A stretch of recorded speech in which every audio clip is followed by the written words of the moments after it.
الرجیم بسم اللہ الرحمن الرحیم۔ سب سے پہلے میں حاضرین و ناظرین کی خدمت میں سلام پیش کرتا ہوں۔ اس کے بعد کراچی سے تشریف لائے ہوئے ہمارے محترم مہمان جناب افتخار حسین کی خدمت میں سلام پیش کرتا ہوں، اور جناب افتخار حسین کی فرمائش پر اپنے مختلف متفرق کلام سے چند اشعار آپ کی خدمت میں پیش کرتا ہوں۔ تو عرض ہے: بچپن کے سب خواب سہانے ہوتے ہیں، تعبیروں کے خوب بہانے ہوتے ہیں، مقصد کو پا لینے کی خواہش و اگر آگے آگے لاکھ نشانے ہوتے ہیں۔ اور اس کے بعد عرض ہے کہ آگے بڑھنے کی ہمت ہے تو اڑ جا، نوجوانوں اور طلباء کی نظر، آگے بڑھنے کی ہمت ہے تو اڑ جا، شاہینوں کے دور ٹھکانے ہوتے ہیں۔ کر لو مداوا دل پر چوٹیں لگتے ہی، کر لو مداوا دل پر چوٹیں لگتے ہی، بھرتے نہیں جب زخم پرانے ہوتے ہیں۔ اور پھر عرض ہے: آتی ہے جن جن کو گہری میٹھی نیند، آتی ہے جن جن کو گہری میٹھی نیند، ان کے اپنے ہاتھ سراہنے ہوتے ہیں۔ آتی ہے جن جن کو گہری میٹھی نیند، ان کے اپنے ہاتھ سراہنے ہوتے ہیں۔ اور ایہام پر مشتمل شعر ہے: دل والوں کے دل کو تڑپانے کے لیے، دل والوں کے دل کو تڑپانے کے لیے، رخساروں پر دل کے دانے ہوتے ہیں۔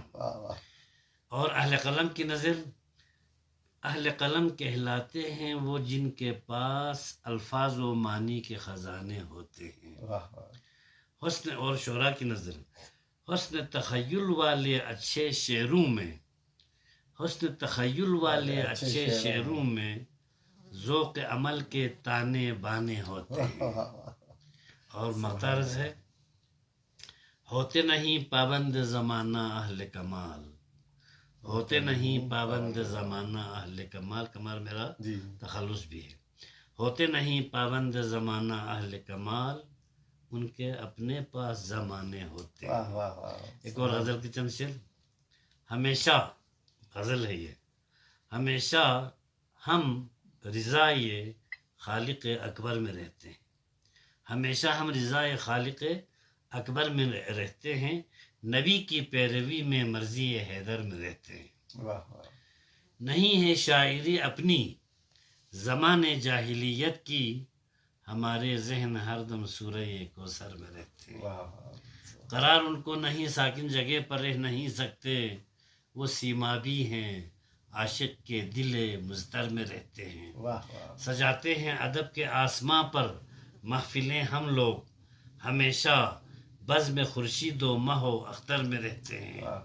ہماری انجمن بھی بزم عالم میں مثالی ہے، آپ کی نظر، ہماری انجمن بھی بزم عالم میں مثالی ہے، یہاں چن چن کے دیوانے صف رہبر میں رہتے ہیں۔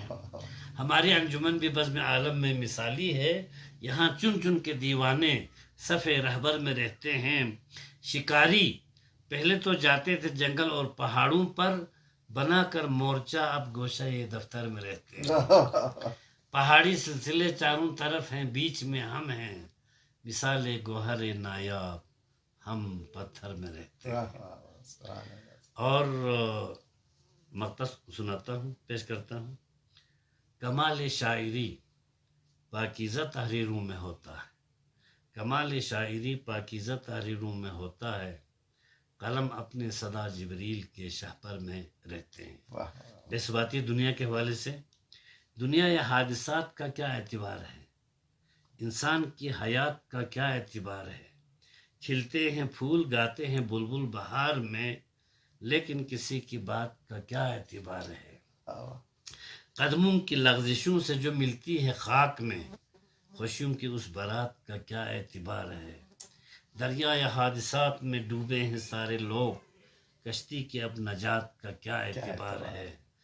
اس کے پاس گاہ ہے کبھی اس کے پاس ہے، طغیانی یہ فرات کا کیا اعتبار ہے۔ نیچے گراتی رہتی ہے دنیا بلندیاں، نیچے گراتی رہتی ہے دنیا بلندیاں، پستی میں اونچی ذات کا کیا اعتبار ہے، شعلہ بیاں خطیب و مقرر ہی جب نہیں، تقریر کی نکات کا کیا اعتبار ہے، ماہ کمال کا بھی مقدر ہے جب غروب، تو 14ویں کی رات کا کیا اعتبار ہے۔ ایک اور غزل کے چند شعر، اس کے بعد آپ سے اجازت چاہوں گا۔ زندہ رہیے باوفا یاروں کے ساتھ، زندہ رہیے باوفا یاروں کے ساتھ، بلبلوں کے ساتھ گلزاروں کے ساتھ، کیوں نہ ہوگی اپنے دل میں چاندنی، ہر گھڑی گزری ہے ماہ پاروں کے ساتھ۔ حضور کے ایک حدیث ہے، العلم نور یصف اللہ فی قلب من یشاء، علم نور ہے، اللہ جسے چاہتا ہے اس کے دل میں ڈال دیتا ہے۔ حقیقت میں وہ چہرہ خوبصورت ہوتا ہے جس شخص کے سینے میں علم ہوتا ہے، اہل علم کا چہرہ خوبصورت ہوتا ہے۔ تو میں نے اپنی قسمت پر فخر کیا ہے، عمر بھر یا اساتذہ کے ساتھ رہا جو اہل علم ہیں، یا طلباء کے ساتھ رہا جو علم حاصل کرتے ہیں، تو اس پر فخر کیا تھا۔ کیوں نہ ہوگی اپنے دل میں چاندنی، ہر گھڑی گزری ہے ماہ پاروں کے ساتھ، دن کو سورج سے ملاتے ہیں نظر، کھیلتے ہیں رات کو تاروں